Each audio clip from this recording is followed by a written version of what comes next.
نابل أبي غانم. بشتغل بنطاق نبيد من سنة 73. بالتسعينات ب93 94 بلشت أفكر شو لازم أعمل بعد الرترات تبعي. افتكرت كان عندنا كروم نحن، وهالكروم كانت محمولة أو كان أخوي يبيعها بالرخص ونحن نشتري بالمعمل نحن نشتغل عنب بأسعار غالية. افتكرت بالأول شيء إنه أعمل عرق، وعملت كركة عرق حديثة جدا، ما بشعل تحت منها، عندي إلى شودير بيعطيني بخار، البخار بحمل كركة وبتعطيني عرق. بس بعد ما عملت هيدي بسنة 95 بلشت عملت أول سنة تجربة للعرق. بس لقيت إنه أنا بدي بيع العرق بذات السعر العرق اللي عم ينباع ما كانت توفي، لذلك غيرت رأيي. وبما إنه وقت اللي خمرت أعمل العرق لقيت هالعنب اللي عندي موجود هون بالضيعة له رائحة كتير حلوة، واللي هو المرواح، وريحته كتير حلوة وطعمته كتير طيبة. افتكرت بال96 بلشت أخذت العنب الأبيض حوشته من عندي من هون، وعملت أول سنة نبيد أبيض. بعته لهلأ عندي منه حوالي 50 قنينة، وهالنبيد بياخد العقل. يعني إذا تفتح قنينة الأبيض 96 اليوم بتخمنها إنه ما عمرش 10 سنين، وهي بالفعل صار عمرها 26 سنة. بالأول بلشت ب 300 400 قنينة، بعدين صرت طلعت لل 1000 1200 1500. بالأحمر بالمنطقة هون ما عجبني الأحمر، يعني ال 96 وال 97 ما عجبوني. توجهت على البقاع وصرت جيب من البقاع. من 98 بلشت أجيب من البقاع عنب أحمر. إلى أن وأنا ما كنت عامل اتيكيت لإلي، كنت حط بس على القنينة ستيكرز سن، ولا حط لا طربوش ولا اتيكيت بس. وما كنت بيع لا بالسوق ولا لحدا، كنت بيع لأشخاص قرايبي أصحابي. ومن بوش ألوري كانت في ناس كتير يدقوا عند أصحابي عند قرايبي، صاروا يطلبوا. وكبرت شوي الخبرية إلى أن كبر ابني من بعد البروفي. هون بالضيعة ما في كان وسائل تسلية ولا ملاعب ولا شيء، ما كان يقدر يعمل شيء. كان يروح معي يشتغل صيفية،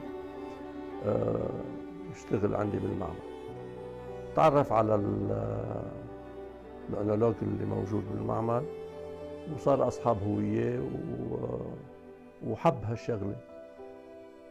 خلص المتلام تبعه، راح عمل أجرونومية بالجامعة بالكسليك، ورجع راح عمل سنتين ببوردو، عمل أنالوجي بجامعة بوردو. وإجا سنة 2011، يعني من كل هالفترة هذه أنا كملت، بس بالنطاق اللي كنت حكيت فيه إنه بعدني بلا اتيكيت بلا شيء. وقت اللي إجا هو بال 2011 جرب يشتغل بالمعامل الموجودة بلبنان، ما عجبه ولا واحد ولا قلت له شيء، لأن كثير كانوا يدفعوا شيء كثير قليل. قلت له طيب اللي عم طلعهم أنا إذا بعتهم بيطلعوا لك أكثر ما بيدفعوا لك بالمعامل. كبر المعمل وعمل شركة وعمل ليبل وبلش. وكانت هذه الفكرة الأساسية اللي على أساسها بلش يشتغل. كبرنا المعمل وعمل شركة تجارية وعمل الاسم بيبلين. بالأول كان أخذ اسم فينيك، لقي في مبيد بأوروبا اسمه فينيك، رجع شاله ورجع حط أخذنا كلمة بيبلين. هي كلمة بتصور إنه هي جاي من بيبلس، وبيبلس قديما على أيام الفينيقية كانت من نهر الكلب للبحصاص لجبال أفقال على العالي. وكان فيها عنب، كانت كلها مرواح. واليوم مروح هو على أساس كل العنب اللي موجود اليوم بأوروبا. قديما اليونانيين أخذوا شتلة العنب المرواح والعبيدة من لبنان وزرعوها بأوروبا بالعهد القديم، وبالعهد الجديد على أيام الصليبية كمان الصليبية أخذوا هالشتلة وزرعوها بأوروبا، ومن هالشتلة هيدي توزعت عملوا إبريداسيون لها وصار في آلاف الأسماء طالعة منها. والمرواح هو ذاته السيميون اليوم الموجود بفرنسا، السيميون هو ذاتها شتلة المرواح بالشكل وبالطعمة وبالريحة، والشسلة هو العبيدة كمان. ببلين هو نبيد كان اسمه، كان في نبيد من 4000 سنة أو من 6000 سنة. كانوا الفراعنة وقت كانوا يجوا ياخذوا الخشب الأرز من لبنان كانوا ياخذوا معهم نبيد، وكان هالنبيد اسمه ببلين. من هيك نحن أخذنا هالتسمية من نبيد كان موجود بلبنان أو بالشرق هون، وحطينا لنا أخذناه لنا وسجلناه لنا. وبلش جوزيف كبر المعمل وكبر الإنتاج، وصار عندنا تجارب كبيرة شوي. صار عندنا نبيدنا ظهر للخارج، صار عندنا إياه باليابان اليوم. صار عندنا في شخص ياباني بيجي بياخد نبيداتنا كل سنة، صار له 3 سنين 4 سنين بياخد نبيدنا على اليابان. عندنا تجارب شوي على أوروبا وعلى أمريكا، بس هلأ عم نسعى لهم إذا ممكن نقدر نتوصل إنه نحقق هالأمنية. هلأ بالنسبة للأبيض، نحن الأبيض مثل قلت لك هذا كله أورجانيك، وبنشتغله كمان طبيعي، ما بنزيد لا خميري ولا ماتير شيميك أبدا لإله. بنخمر الخشب وبس يخلص التخمير تبعه بنرجع بنرده على الخشب، بيقعد 10 أشهر بالخشب، وبعدين بنرجع بنخلطه. وبآخر أول سنة نبيد بيتعبى وبينحط بالأناني وبينحط بالكاف. بينما العنب الأحمر بنجيب 3 أصناف اللي هن كابرنيه وسانسو وكارينيون. بنخمرهم كمان طبيعي، ما بنحط خميرة الطبيعية اللي بتبقى على القشرة هي بتخمر العنب، تعمل فيرمنتاسيون الكوليك،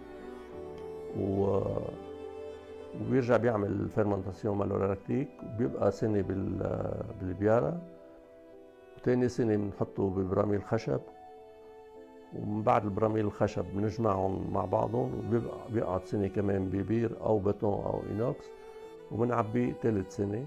وبس يتعبى بينحط بالكاف 3 سنين 4 سنين 5 سنين تنرجع نبلش نبيعه. بيبقى في شغلة الروزيه. كيف بنعمل الروزيه بنعمل شغلة بنسميها سينيه. وبس يوصل العنب، كل العنب اللي سميته السباجات اللي سميتهم اللب تبعهم من جوا أبيض، هو القشرة اللي بتعطي اللون للنبيد. أول ما بيصال العنب وبيبلش بعد 10 ساعات 12 ساعة 18 ساعة يبلش التخمير، اللون ببلش يعمل روزيه. نسحب زوم كمية من الزوم الموجود بهالبير ونحطه لحاله، وبكون أخذ اللون الروزيه، ونخمره لحاله من دون قشرة وبذرة تيكفي اللون الروزيه تبعه اللي شايفينه هلا. أول ما بيصار العنب بيصار من فوق في مكنة بسموها فلوار إجراكوار، بتنزل العنب على هالكوفات هيدي. بقلب هالكوفات هيدي بنخمر، بس يخلص التخمير نسحب النزوم ونحطه ببير ثاني، والجناش اللي بيبقى بقلب البير بنحطه بهالمكبس هيدا هون بينكبس. هوديك بسموه فان دو جوت، واللي بيطلع عن النبيد من البريس بسموه فان دو بريس. من بعد هالمرحلة هيدي المرحلة بسموها فيرمنتاسيون الكوليك.